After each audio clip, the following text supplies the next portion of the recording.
Welcome back to the Free Spirits Podcast, where we explore the functional and THC beverage industries. I'm your host, Lars Miller, here with my co-host, David Gonzales. If you're enjoying these conversations, please rate and review us and subscribe to the show.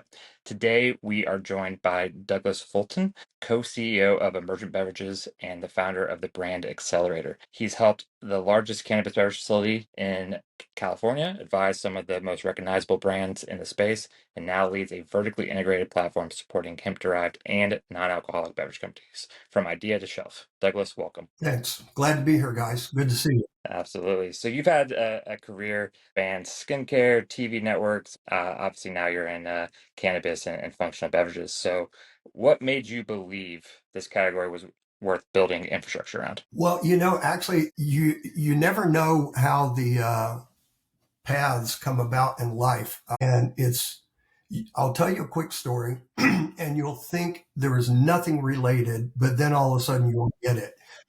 Because people ask me all the time, they say, how did you go from television into this?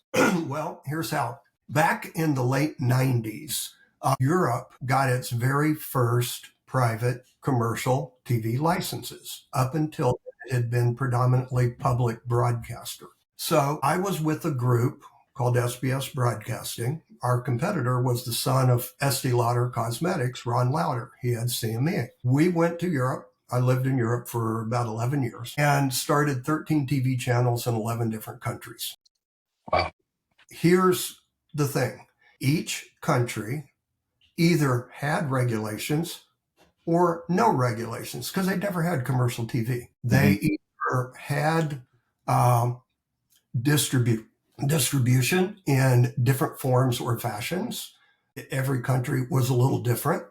Did not really have a commercial mentality. So you had to have education for the consumer as well as education for the advertiser. And how do you carry a brand consistently across 11 different countries, different geographies, different cultures, and different languages? That was the mission. That's what we did. So during that time, I had worked with a fellow, built a really good relationship. He called me in 2017 from Toronto, Canada. And he says, hey, Doug, I've got a public company and I'd like you to join the board. And I said, sure, Jeff, tell me, what's the media pitch? What are we doing? And he says, oh, no, it's not media. I'm not in media anymore. I am going to build the largest adult rec cannabis beverage manufacturer in California. And I want you on the board. I said, what? What do I know about cannabis? He said, well, you remember all those things during the pioneering days of Europe? The regulatory or no regulatory, the education, the this, the this, the this. I said, yeah. He says, welcome to adult rec cannabis, because it's exactly the same in every state. You can't cross the state lines. You can't do this. They either have something, they don't have something. Here we are. And I said, well, if that's all there is to it, let's go. And that's how I got into it. So that was like 2017, 2018. And at that time, we did, in fact, then build, at that point in time, the largest beverage manufacturer in the state of California. And we did a lot of the brands that you recognize in today's world in the hemp space. Jones Soda, Cannabis Quencher. We didn't do Keef, but I know Eric Knudsen, and at that time, Travis was running the company, and he's now over at Can. Can had just started. We were all coming from the same zone, the same era of starting in the cannabis beverage world. And that then transitioned into the hemp world about 3 years ago. So that's how I got into the space and where we are today. Awesome. I love that, Doug. So basically, it's a learning lesson for a lot of people. I think a lot of people just hop right into cannabis and they don't realize that there's a lot of other marketplaces that you can learn around how those marketplaces evolve and apply some of those lessons specifically to something like a recreational or a hemp market. The theme being, if it's a fragmented market, there's value in being able to fragment all those different pieces together. Whoever can do that in the most cost-effective way and have the best operations ultimately can win. So Doug, what I love about what you're working on is you're not just isolating one single node in that supply chain or in that market. You have basically a vertically integrated ecosystem. So you guys have co-packing, you have advising, you have manufacturing, you have distribution. It's all under one roof. And so I'm wondering if you can shed some light on the value that having all of these touch points that these different nodes brings to brands. Like, yes, it's obviously you're getting the advisory knowledge, you're getting connections, which are valuable of themselves. Are brands also able to kind of centralize operations and amortize their costs as well with joining this portfolio? How does this all kind of work? Yeah. So actually, that's a great question, David.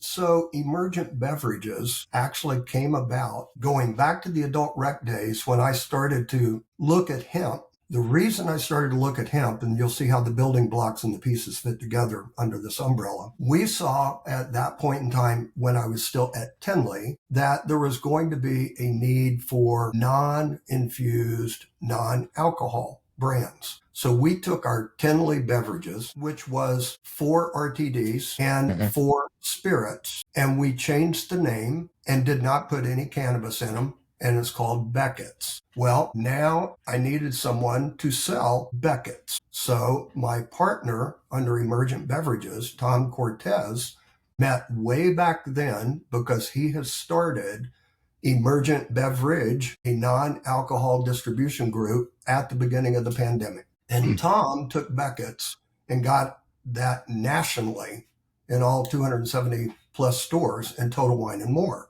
And I thought, wow, so there's an opportunity here that if we focus on the non-alcohol side and the hemp natural derived Delta 9 side, we could build a portfolio of two of the fastest growing categories in the US, the functional wellness non-infused and the infused. Well, what's missing? Okay, so we've got experience on how to guide and craft and business models and pre-production and all the things it's going to take. We now need manufacturing. Well, I also knew my other partner, Breck Speed, who runs the manufacturing side with Farmington Research.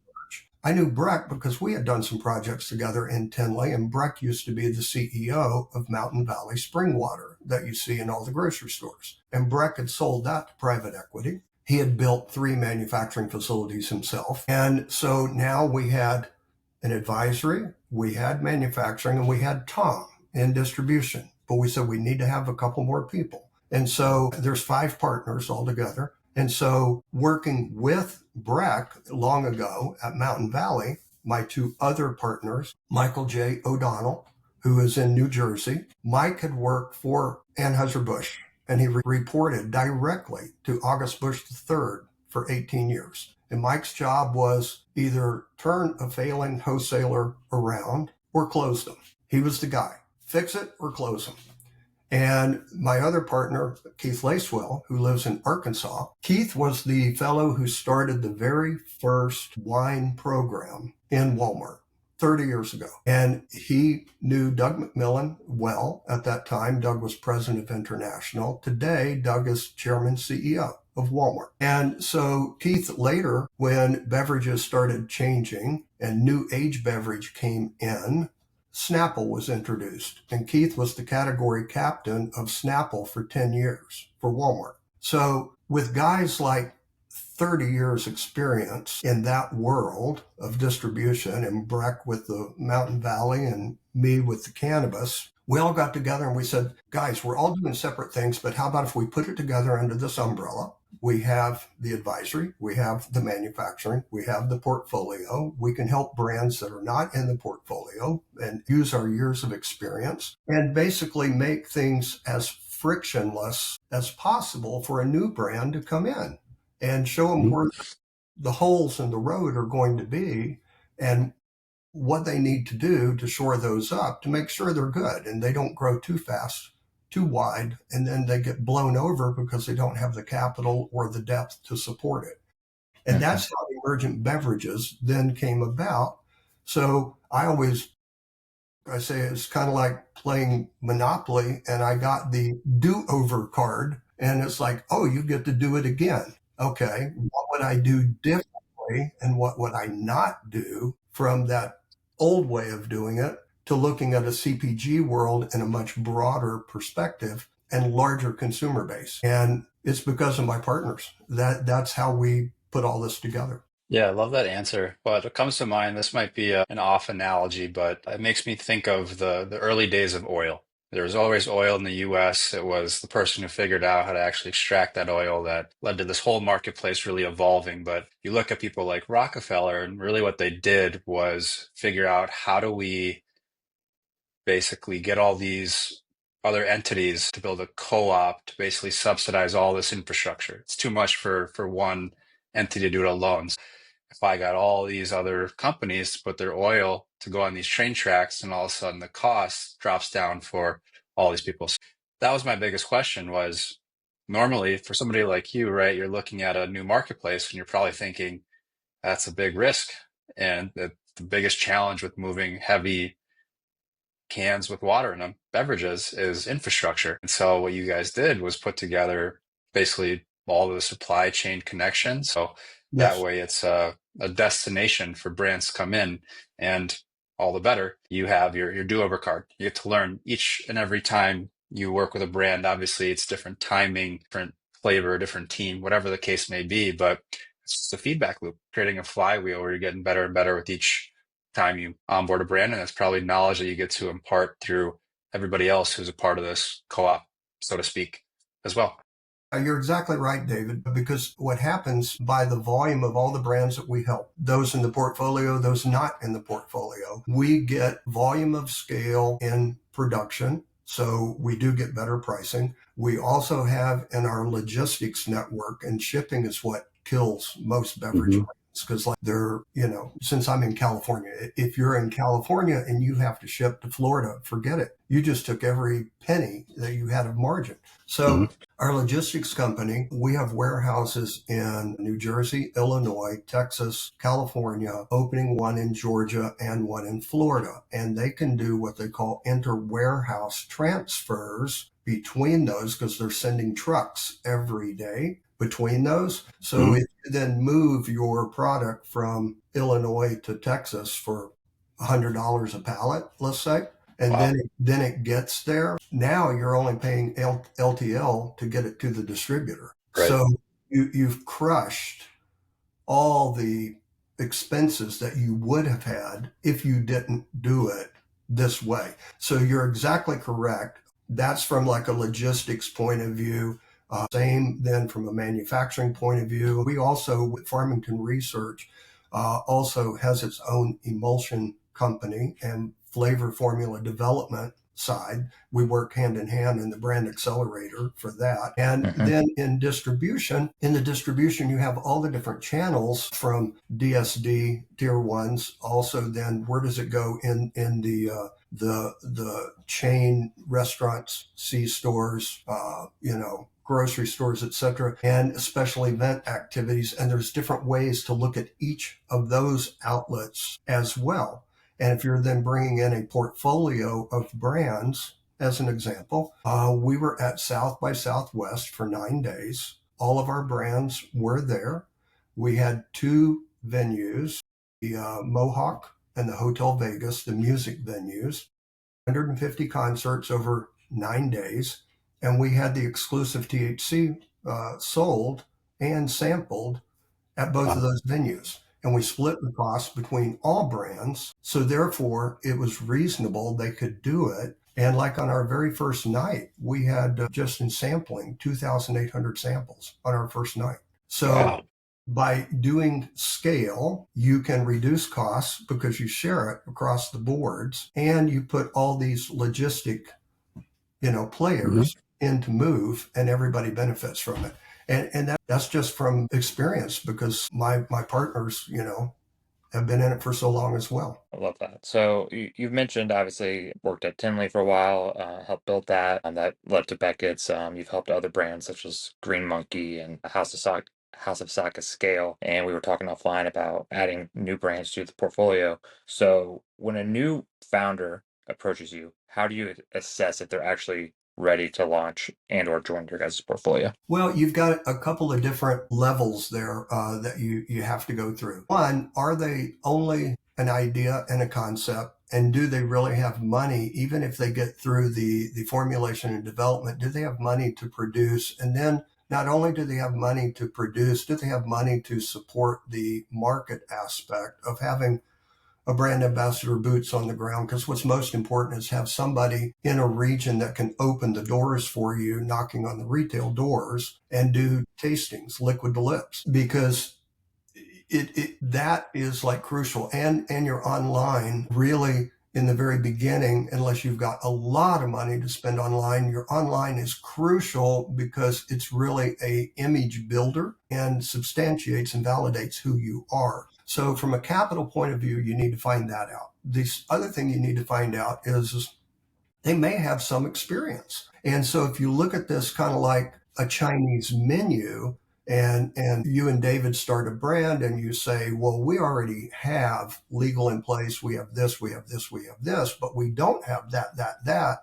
So you can look at it like a Chinese menu and you can pick and choose and fill the gaps of what you don't have. Now, if it's a brand that comes and says, we're already in the market doing gummies and other things, and we want to launch a beverage, they already have some infrastructure, they have knowledge, they have a network. Now that's sort of a different conversation of how they're going to go into beverage and then help them strategically how they're going to launch it. But the greatest thing that you want to make sure is when a company does come in and they get everything ready and they do go to production, they don't want to grow too fast and chase all the shiny objects, all the noise that they hear. Oh, you got to go here. You got to go there.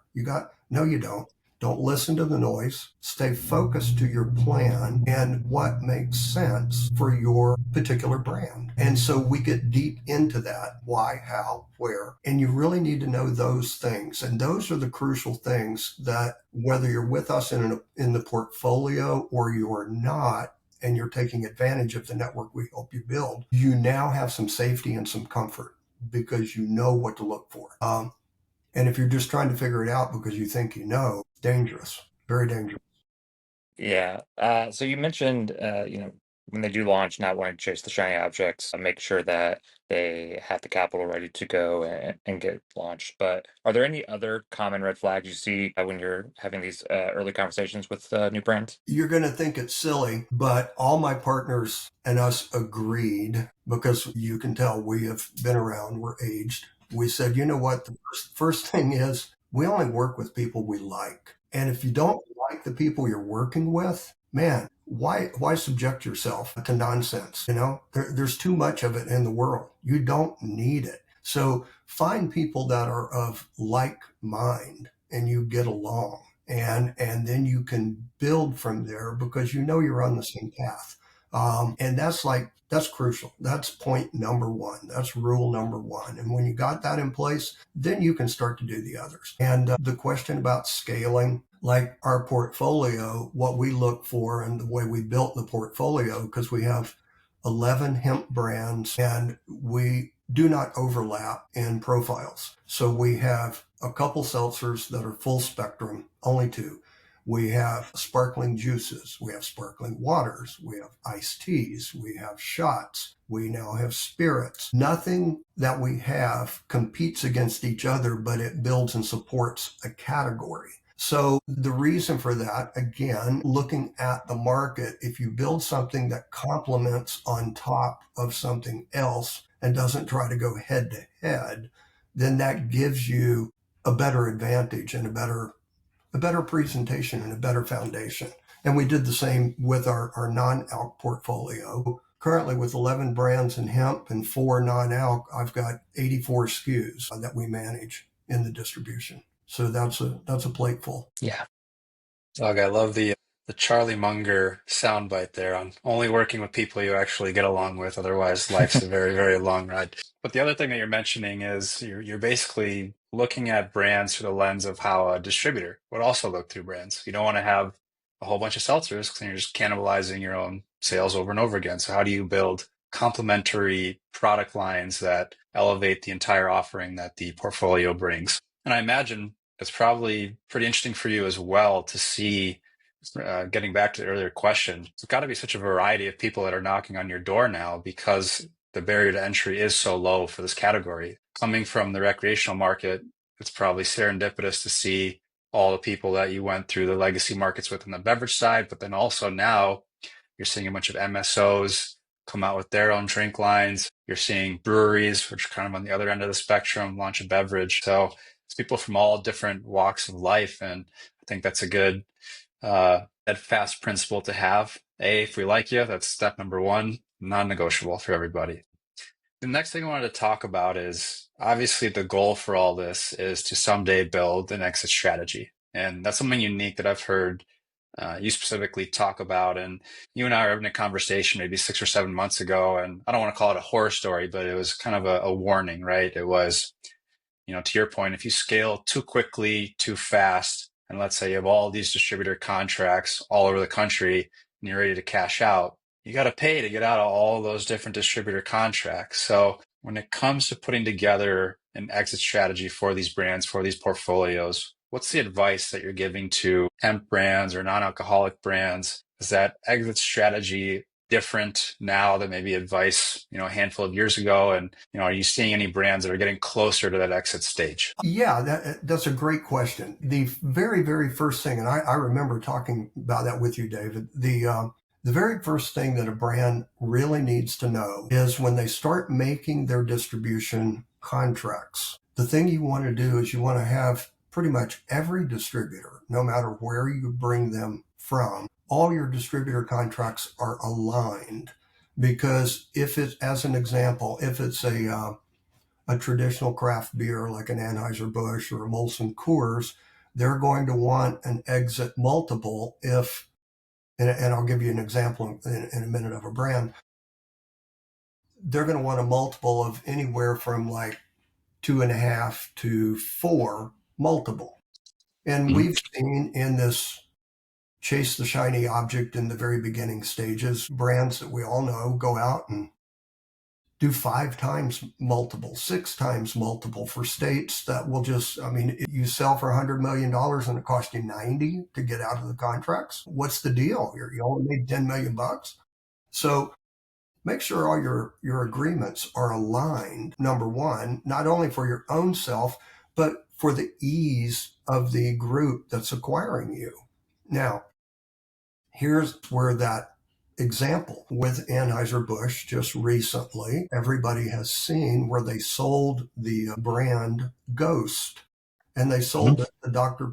Pepper Keurig, and they did have to pay, a big multiple because Dr. Pepper is going to now distribute it. It's not going to be Anheuser-Busch. They're going to go to their networks of what they have. Well, that left also a hole of revenue at the Anheuser-Busch wholesalers because now they're not carrying that. And yeah, they got a little bit of a buyout, but here's something that they had built a brand for so many years and then corporate sells it and it falls back down now onto the wholesalers who's really doing the work and they don't really get anything. And now they need something to replace that revenue that they lost. Well, this is exactly where our industry of functional wellness and infused hemp come into play because it's something that can go, assist that and help that. So distribution contracts are the number one in the exit.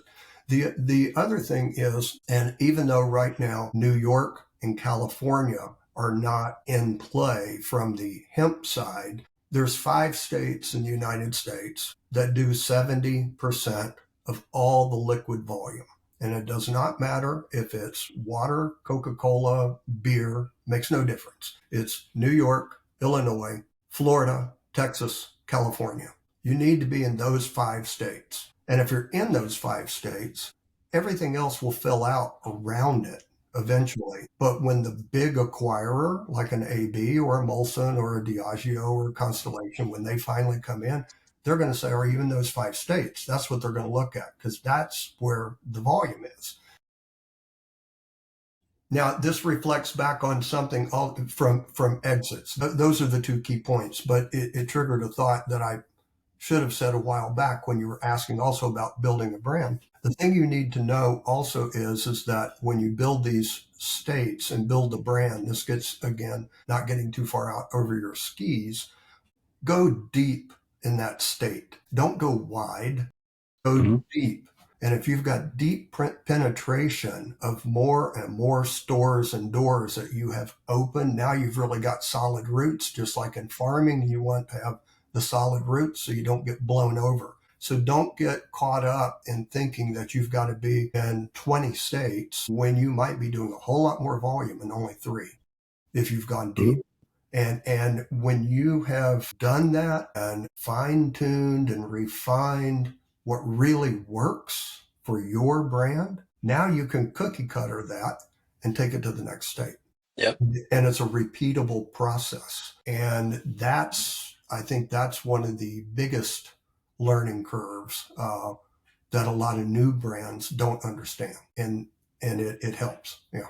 Yeah, that's a great point. What you're essentially advocating for is take the time to actually build brand equity in whatever market you're in, because you're in a commodities market. And so if you try to throw a bunch of shots on goal and none of them happen, you're basically just spreading yourself for no particular reason. But you pick these handful of select markets and you say, we are going to take market share in these markets. Then you survive this battle of attrition and you make it out, while the other people who did not use that playbook will fall off over time. And so one of the questions that I ask a lot is, for exits that may potentially be coming up, do you see these being more of strategic acquisitions, or do you see these being consolidation plays for brands? I actually see a bit of both. I think when you're going to really see the play, it's going to be when the Farm Bill is renewed, because the big players, a lot of the alcohol companies and big money, they're waiting on the sideline, even the big retailers, Kroger's and so forth.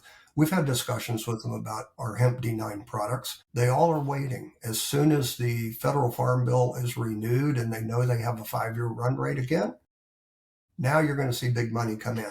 Now, do they want to start a brand from scratch? No, they're going to want to start buying players that are already in the market, picking up distribution and brands and building portfolios. And that's what's going to happen. And with the MS, with Curaleaf and Tilray, we represent Tilray on the Happy Flower side. They came into play because their chairman has bought a lot of breweries, craft breweries from Anheuser-Busch and from Molson Coors, and he saw an opportunity to start using those to get into the hemp market as well. And so the alcohol side is, they've got their brands, and the Manitoba Harvest, which is the hemp side, they have theirs. That's Happy Flower. That's who we represent. And you see that they are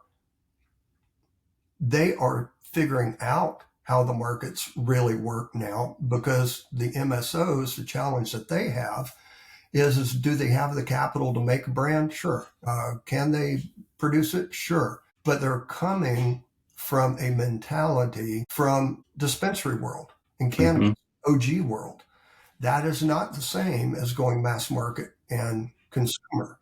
Now, Tilray, I think, has a little bit better advantage there because they do have the breweries that they bought. And so, but they still have a learning curve, because it isn't like selling beer. You still have a learning curve. And one of the things that we do at Emergent Beverages is that we don't use the word cannabis at all, because it always creates these red flags for no reason. So why plant a thought that you don't need to have there? So what we say is, we are a premium beverage company.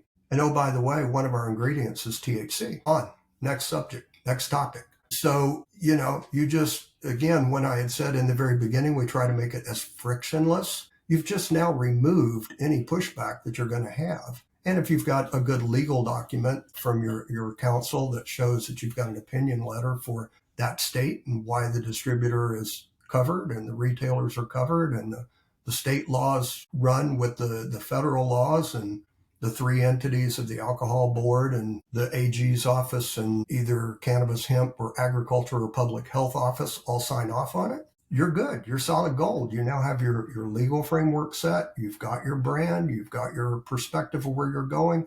And there's no real pushback, because we're not bringing up all these old connotations of cannabis. And that was some of the struggles that some of the original OG guys that I worked with in Tinley, crossing over into hemp, they had some challenges in the very beginning because they were still thinking that way. But, if you could erase and get rid of it and start from fresh, and you approach it like this, it's a different world.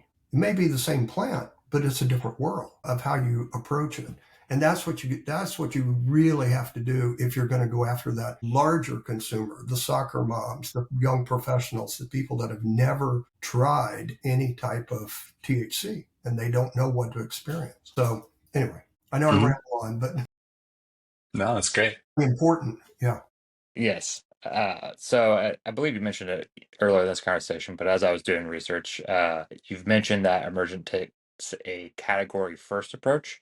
Can you unpack what that means for listeners who are thinking purely from a brand first perspective? Yeah. So a category approach basically, and it's our portfolio. So when we go in, we speak with a distributor or we speak with a retailer, especially retailers. We take a look at what's on the shelves and we say, you realize that like 80% of the brands you have on the shelf are all seltzers. You have no variety.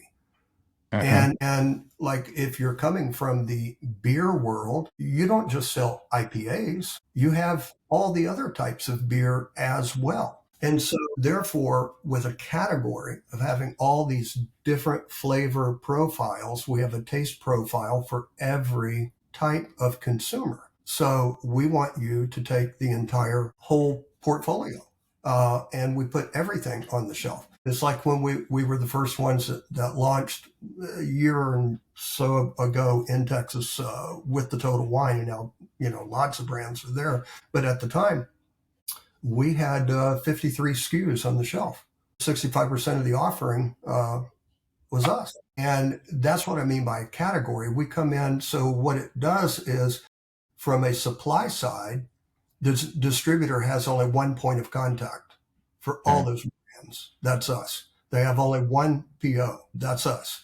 And it makes life easier so they're not getting 12 calls separately from all our products. It's one. And it builds on efficiencies. And it's the same with the distributors. The distributors have one call, us. And we then support the distributors through the sales velocity on the ground game, the tastings, the knocking on the doors, the events that we share together, because we build a partnership, not just a vendor-supplier relationship. And that's also an issue with startup brands that have never been in the business. You'll see them go out and celebrate, hey, I got a distributor contract, and they think the world is gold. Man, your work just started, because the distributors are not salespeople. The distributors really they're logistics people to deliver the orders. And yeah, they have a salesperson that goes to make sure the account is going well, but they're not knocking on doors, opening new doors. That's up to you as a brand. And if you're going to grow, you got to have that kind of support. So these are just, industry insights as to how a category then can attack a market. Like when we did a crew drive, and even though California's off the table right now, and hopefully it comes back, we went into California. We were in all the Total Wine stores. We were in all the Bevmo stores, about 200 stores. And we took all of our brand owners, founders, 2 to 3 people from each brand, went to California for 3 days, working with the distributors, calling on retailers. And coming out of there in 3 days, we were in like 800 doors that we'd opened. And we did the same in Texas. And in Texas, we opened 1,500 doors or accounts in 3 days, because we go in and we blitz the market with the team of all the brands, and all the brands support each other. So that's a category, Lars, going back to your question. That's how a category approach works versus a single brand. And then we get calls all the time from distributors and retailers and say, hey, do you know of this brand? Do you know of that brand? What do you think? And we work well with other groups. And we support them and give them the thumbs up and say, yeah, you should talk to these guys. As an example, and I know both of you know this all too well, going back 2.5 years ago, there was no hemp beverage alliance. So Art Masolo at Cycling Frog, myself, my partner, Breck Speed, Tom Cortez, he was on the education committee. Breck and I were on the board. There was 8 of us. We all started Hemp Beverage Alliance, and Chris Lackner had worked for Art at Mile High Labs. That's how that all came about. And then we got too busy at Emergent about a year later, and so we had to step off the boards. And, it's gotten really big now. It's done well. And so we also started with Diana Epperline the group Coalition for Adult Beverage Alternatives. And there's 12 founding companies there. It's us, Wink, Can, Pomos, Tilray, some big package stores, and some distributors, because we wanted to work on the federal level and try and support the Farm Bill. And that's the goal for CABA. And by doing that, we're working hand in hand with other brands. Are they competitors? Yeah, they're competitors. Are we friends? Yeah, we're friends. We know each other. We're supporting, trying to build the sector. And we look at it like, if you go back, and again, this ages me, if you go back to the very beginning of Red Bull, there was no other energy drink. There was Red Bull. And people would say, what is Red Bull? Oh, it's Red Bull. What's it taste like? Red Bull. What's it do? Red Bull. There was no explanation. It wasn't soda. It wasn't beer. It wasn't water. What is this? So now, 30 years later, fast forward, there's Red Bull, there's Monster, there's Rockstar, but there's also 1,500 energy drinks in the U.S. We're that two categories, hemp infused and the functional wellness. We're at that point. Just like the beginning of the energy category, that's where we are. So we've got a long road ahead of us to grow in flavors, styles, types. I mean, it's just now starting to expand, and that's where we are. I love that you use the energy drink analogy. I think about a year ago, it came to mind for me when I thought of THC beverages. The thought was, this is the perfect antidote to energy drinks. Like, why is there just a drink in the morning that's full of caffeine? Why is there nothing that helps you relax, unwind? Like, there has to be this give and take. Otherwise, you have a bunch of hyped up people who crash and then sleep like shit. And then you're just, again, so to me, I always look at this category as like a perfect complement to that category. Because if you're going to drive somebody up, you should also be able to bring them down. And I love that the lens that you're looking at this through. It's not necessarily the survival of the fittest today. It's let's make the category survive. So that way, when it actually does come time to compete, we're all on a level playing field to begin with. The last thing we'd want is for this category industry to get wiped out and then everybody loses. And it even sounds like with your own portfolio, you mentioned the Chinese menu earlier. You're taking that same approach because that's what you're basically giving that menu straight to the retailer. Exactly. Here, if you have these seltzers, now have sodas, now have shots, have your mocktails, whatever the case may be. But in that same vein, Doug, one of the things you and I had talked about as well, and what I thought was really interesting in our conversation was speaking of how brands can be different. Seeing things like cannabinoid profiles, flavors, usages is a big one. And I know there's a lot of conventional wisdom out there that people advocate for, hey, the majority of sales are 10 milligrams. And that's kind of the antithesis, I think, from what your stance has been this whole time, which is categories should be shaped in a more sessionable low dose. I think if I remember correctly, you encourage brands to start at 5 or cap it at 5 because that's more well adopted on a national level. Is that advice still true today, or has that changed as the market's kind of evolved over the past year or so? To me, I think that advice is even more solid today, and I'll tell you why. Yes, I agree. 10 milligrams is definitely the fastest money maker, and especially in Minnesota, there's no question about it. But Minnesota is an anomaly compared to everywhere else. But in the Southeast, and Lars, you see this going on right now in Florida, there's that bill that's being proposed. And about 4 days ago, the Senate, not the House, the Senate, people had asked for 10 milligrams and they were crickets. And they said, how about 5 milligrams? And they voted 30-0 for 5 milligrams or less. Now it's got to pass the House. That will be in June. Now, that's Florida. It hasn't passed, but that's where they're thinking. Kentucky, same thing. Kentucky in this whole legislative uproar during sessions right now between now and June, but Kentucky's already done. We got to ban hemp. We have to ban hemp. Well, no, a counter proposal was put forward, said 5 milligram cap, put it under the control of the alcohol board, which is great, that now supports the DSD system, and tax it like spirits. Now, they should have taxed it like beer, but they taxed it like spirits. It passed, it approved, it's done, it's law. You saw the same thing happen in Louisiana. They capped it at 5 milligrams or less. It's now being discussed in Texas. We went to the Capitol not too long ago, the Texas Hemp Coalition, and Tom and other people, and they proposed 10, and it was crickets. And they said 5, and they said, we'll consider that. So the counter proposal right now is 5 for Texas. So you're seeing now a sweep, and the same thing's happening in Ohio. So you're now seeing a sweep where it's changing. So 10 was the shiny object. Get the money. Go, go, go, go. It's selling. It's selling. But you're ignoring the categories of the 5s of people that enjoy that, or people that have never tried it at all that really would like a 2 or a 3 and enter in. So those profiles of the sector needs to fill out and broaden. And you will see that happen now if legislation does go through in all of these states that I just mentioned. It's about 6 of them.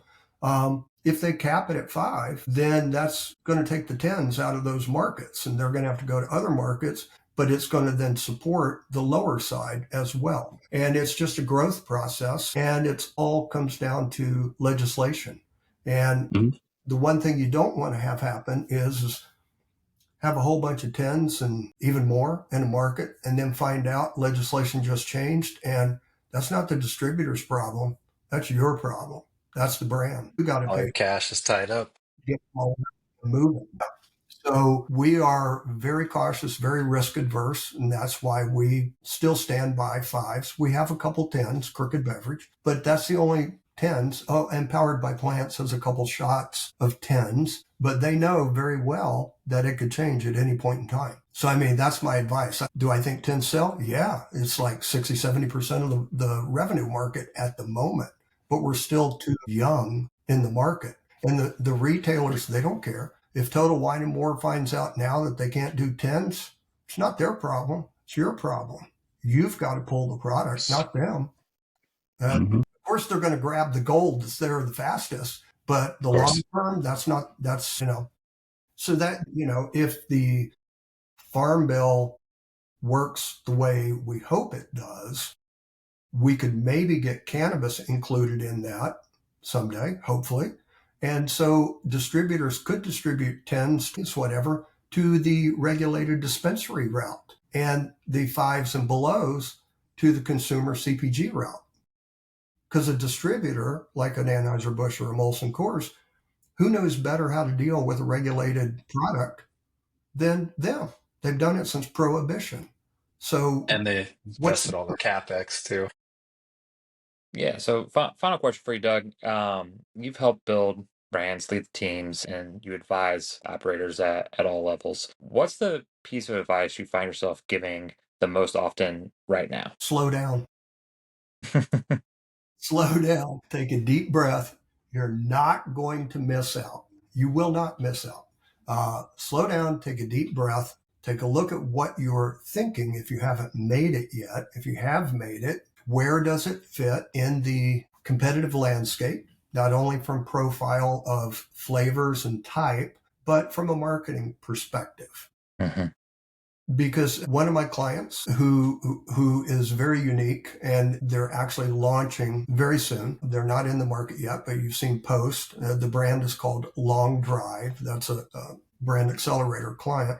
And they are targeting PGA. And they brought on as their salesperson a 29-year veteran from the PGA. Now that opens golf courses, resorts, casinos, a whole new world that's not just chasing the grocery store distributor kind of approach. Mm-hmm. I have another client that's a former NFL football player, and he's going into sports. And so helping them think about what is their uniqueness channels that would be different than just traditional retail outlets. Yes, of course they want that, but where is their specialty, their sweet spot? That's what a brand needs to think about before they get into it. What's your sweet spot? And where do you really see where you could be uniquely different if you approached this particular outlet? And you start thinking through those types of things, and that then refines your plan. Yes. Slow Thank down, you so. find your niche. Yeah. Yeah. Douglas, thank you so much for joining us today and sharing so many insights and your wisdom with us. To my listeners, or to our listeners, I should say, if you found this episode valuable, do us a favor, hit the review button, hit subscribe. It really does help us grow and keep bringing you conversations like this one. And until next time, cheers.